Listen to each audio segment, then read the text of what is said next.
Coming up on Around San Diego, South Park restaurant Bouna Forchetta is back open after ICE agents raided the establishment, arresting employees. How the community is responding. And get ready to start paying more at the pump. Why you should expect to see higher gas prices this summer. Plus, newly painted lines on the Mission Beach Boardwalk are causing confusion. Around San Diego starts now.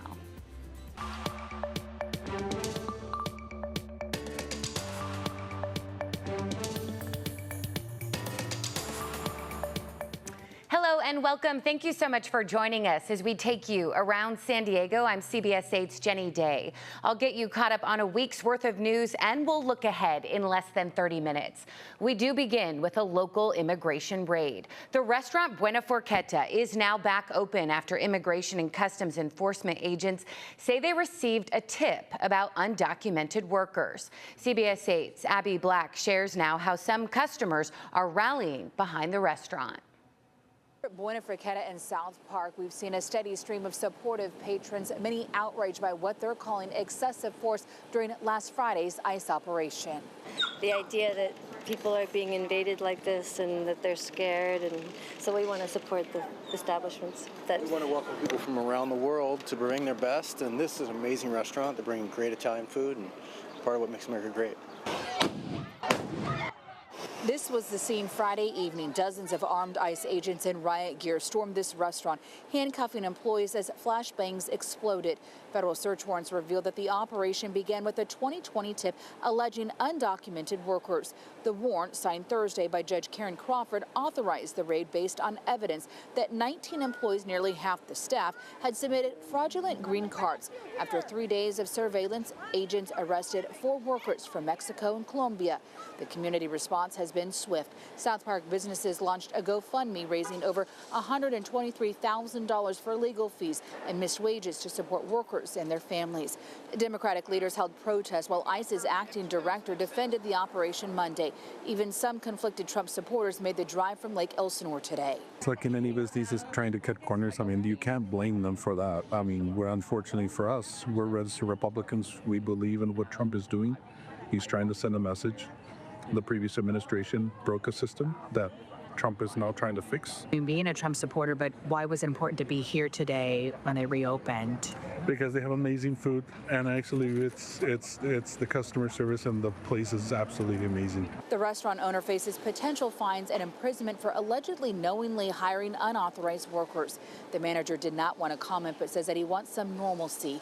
Staff referred us to a PR company who shared Instagram posts that they say that they're grateful for the support. All Bouna Forchetta restaurants reopened today with the exception of the location at Liberty Station, which will remain closed this week for undisclosed reasons. The restaurant did not want to comment any further, citing legal advice. Reporting in South Park, Abby Black, CBS 8. Abby, thank you. Now to good news for yogis. A federal appeals court says the city of San Diego's ban on teaching yoga at city parks and beaches violates the Constitution's First Amendment. The Ninth Circuit Court of Appeals sided with instructor Stephen Hubbard and Amy Bach. They offer free donation-based classes at spots like Sunset Cliffs and Pacific Beach, but sued after being ticketed for not having a permit. The city had argued the ban was needed to control commercial activities in public spaces, but the court found that teaching yoga is protected speech and that the city's ordinance unfairly targeted yoga classes as it was allowing other activities like Tai Chi to continue. The instructors can resume teaching for now while the broader legal challenge continues. Now, with updated COVID-19 vaccine recommendations now in place, some people are wondering if they can still get the vaccine and whether insurance will cover it. So under the Affordable Care Act, providers are required to cover vaccine recommendations by the CDC. But the CDC recently removed the vaccine from the routine schedule for healthy children and pregnant women. We asked an expert what that change means. During the pandemic, it was much easier to get vaccinated and have it covered or get treatment for COVID when it's recommended. But when something's not recommended, then we kind of go into a different category where people might be having to pay cash for things. Yeah, so far, insurance companies have not announced a shift in coverage. The CDC still broadly recommends COVID vaccines for immunocompromised children as well as most adults. Well, Mayor Paloma Aguirre is continuing to push for urgent action in addressing the ongoing sewage crisis there in the South Bay. This week, she joined County Supervisor Tara Lawson-Remer to push for faster and stronger local support. Lawson-Remer also voiced support for Mayor Aguirre's 5-point sewage action plan, which includes eliminating a known toxic sewage hotspot at the Saturn Boulevard Bridge, also upgrading air systems in schools, and launching health studies to protect kids from sewage fumes. This will not solve our international wastewater infrastructure crisis overnight, but it will do what we can do as quickly as possible right now to protect our kids, our health, and our neighborhoods. Yeah, Lawson-Remer there says she plans to introduce the proposal at a meeting this month and urge supervisors to incorporate them into the upcoming budget. Now to good news for people in University Heights and Hillcrest with safety concerns. The lights on a bridge connecting their two neighborhoods has now been fixed. The lights on the Vermont Street Pedestrian Bridge had not been working since last August. The city says the lights actually were repaired last year, but then were knocked out by vandalism and tampering. We are working for you and got those answers residents were looking for. Repairs were delayed because of budget constraints and then a massive backlog for streetlight repairs. Councilmember Stephen Whitburn's office worked with the city to prioritize repairing those lights on the bridge. Well, now you can prepare to pay more at the pump starting next month. The last-ditch effort in Sacramento to put the brakes on a costly gas price increase came to an abrupt end this week. Senate Bill 2 would have rolled back new clean air regulations that are estimated to hike fuel prices by 65 cents per gallon. State Senate Minority Leader Brian Jones called for a floor vote on this bill, but it was unanimously voted down by Senate Democrats. Tells their voters, their constituents in all of California, that the Democrat Party in Sacramento is not serious about solving the affordability crisis that we're experiencing in California right now. Yeah, so these new clean air regulations go into effect July 1st, on the same day that California's excise tax on fuel also increases, going up about 2 cents to 61.2 cents a gallon. Well, new yellow lines on the Mission Beach Boardwalk were supposed to keep people in line, but people are now criticizing that paint job. The newly painted yellow lines run down the center of the boardwalk to maintain the flow of traffic. However, multiple social media posts show an uneven paint job creating crooked and messy lines. The most visible crooked lines run from Venice Court to 6 blocks away toward Pacific Beach Drive.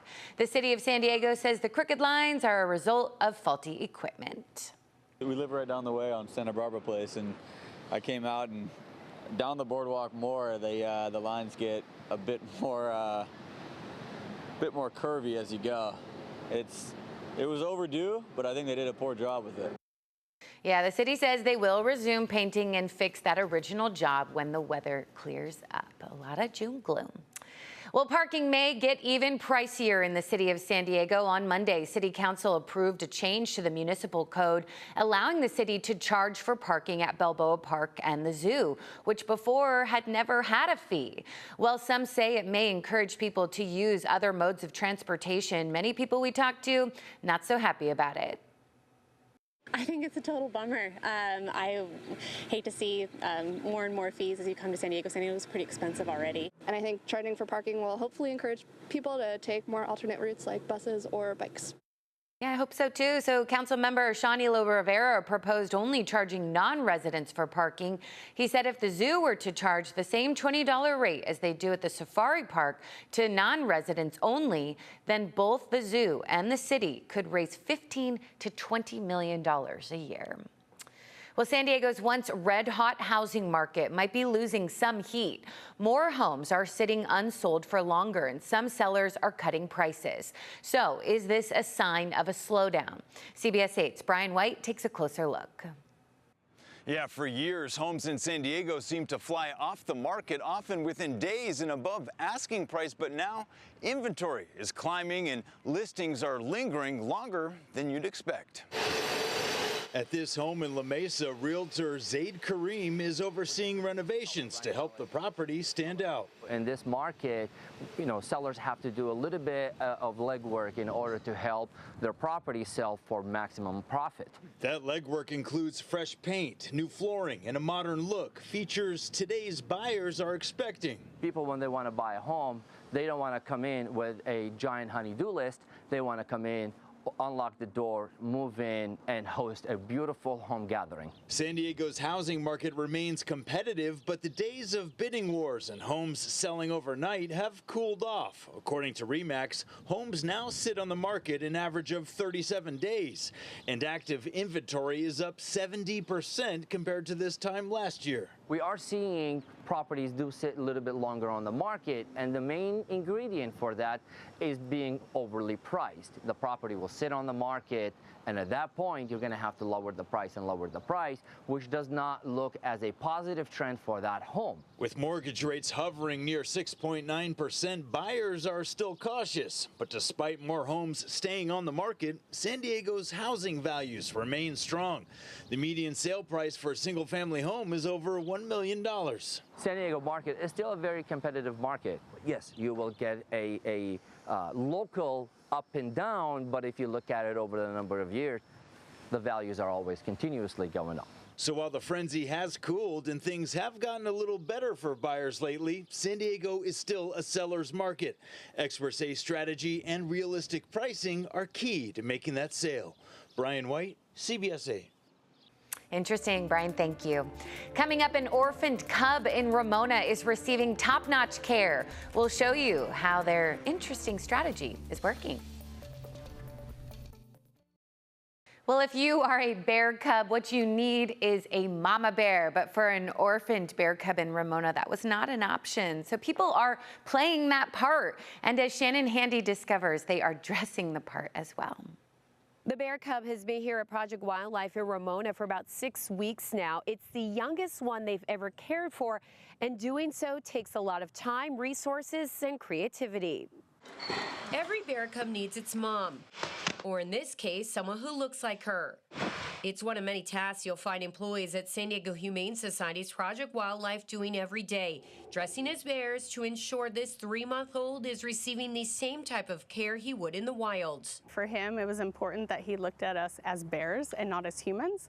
So we actually bought masks and we donned fur coats that people donate to us. Just behind here is the cub's outdoor enclosure. The reason I'm whispering is because it's crucial to make his environment natural.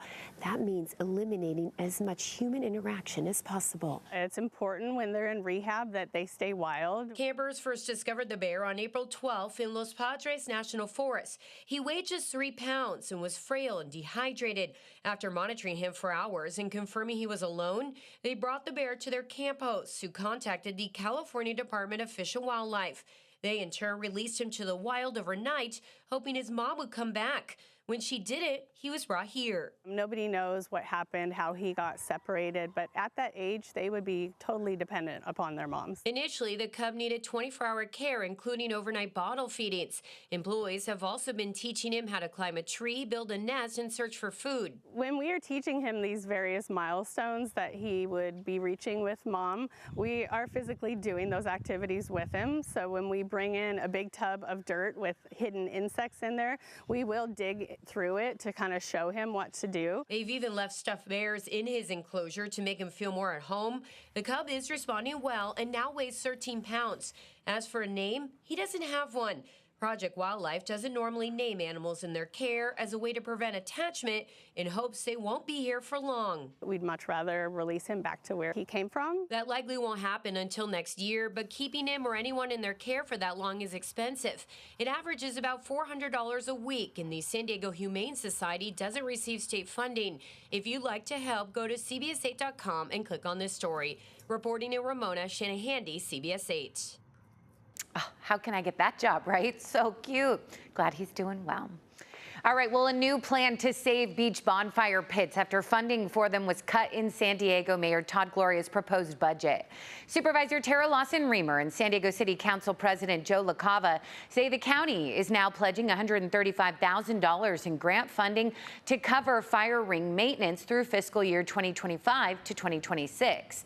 The money will help with ash removal, safety compliance, and upkeep at beaches like Obi, Fiesta Island, and La Jolla Shores. Still ahead, we are introducing you to the new tool being used to tackle San Diego's food waste. Keep it here. Welcome back. There's a new assistant in sustainability helping San Diegans compost more. CBS 8's Neda Iranpour introduces us to what's being called Thor in this Earth 8 report.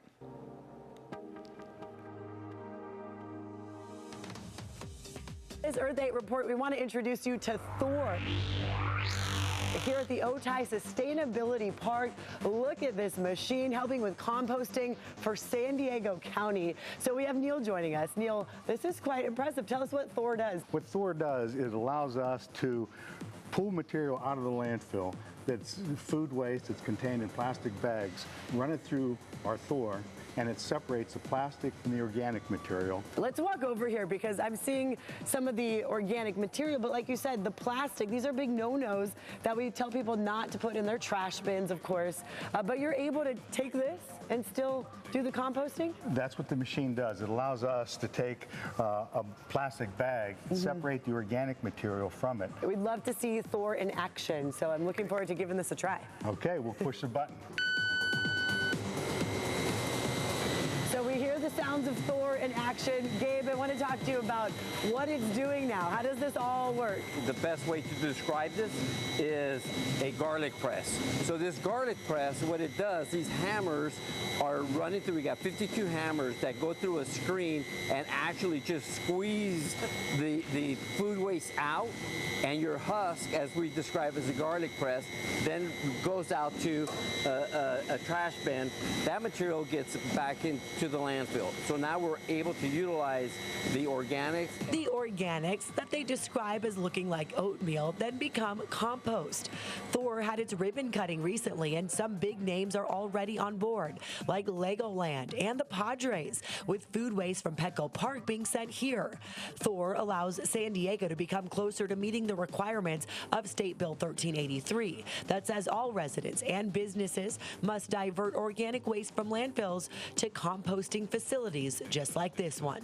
So clearly an impressive operation here, Neil. Tell us the main goal of all this. Well, really what it does now is we can take this organic material that was once put in the landfill. We can make compost into it. That compost then is used back in the community. So it really allows us to complete the circle on sustainability. I want to be very clear. Don't start putting your food waste in plastic bags and then putting that in your green bin. This only applies to commercial, not residential. For CBS 8 at the Otay Sustainability Park, I'm Neda Iranpour.